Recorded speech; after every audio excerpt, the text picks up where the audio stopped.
keep around.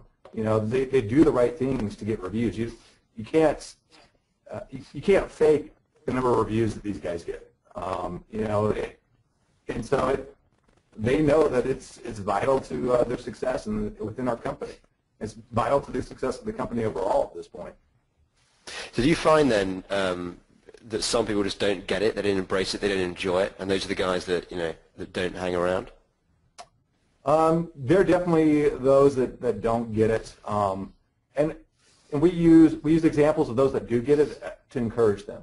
So we have branches. In a couple of years ago, I put a stat out there based on this, but we have branches that really get reviews, and we compared the branch that got reviews, or the branches that got reviews, next to their referral rates, and next to their customer retention rates, and next to their customer satisfaction rates. And we put it out there and said, hey, look, our top 3 branches here are all in order for the most reviews, most referrals, most reviews, highest customer satisfaction, most reviews, highest customer retention.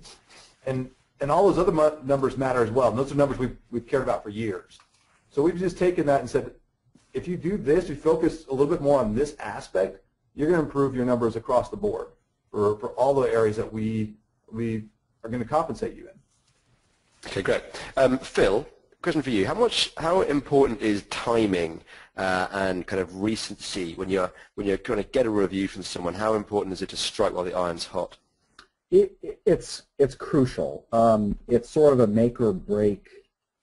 I mean, probably 50% of your success or failure in a review strategy depends on timing. And I think it was actually Thomas who once said, Thomas, you can correct me if I'm totally butchering this, but I think what you said essentially was, as soon as you see a smile on the customer's face, then you ask them for a review. You give them instructions if they need them, or, you know, and at the very least you sort of give them a nudge and say, hey, you know, we'd love for you to give us some honest feedback online. You know, and if you can mention a specific technician or a specific dental hygienist or a specific paralegal or whatever the case, you know, so much the better.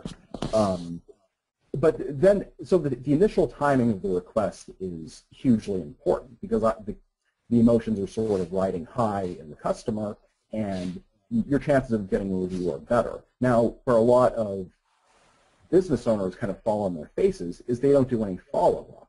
I think one reason is, first and foremost, they forget. You know, customers forget to write them a review, and then the business owner forgets to follow up. But also, even the business owners to whom it occurs, to ask, you know, to send a friendly reminder and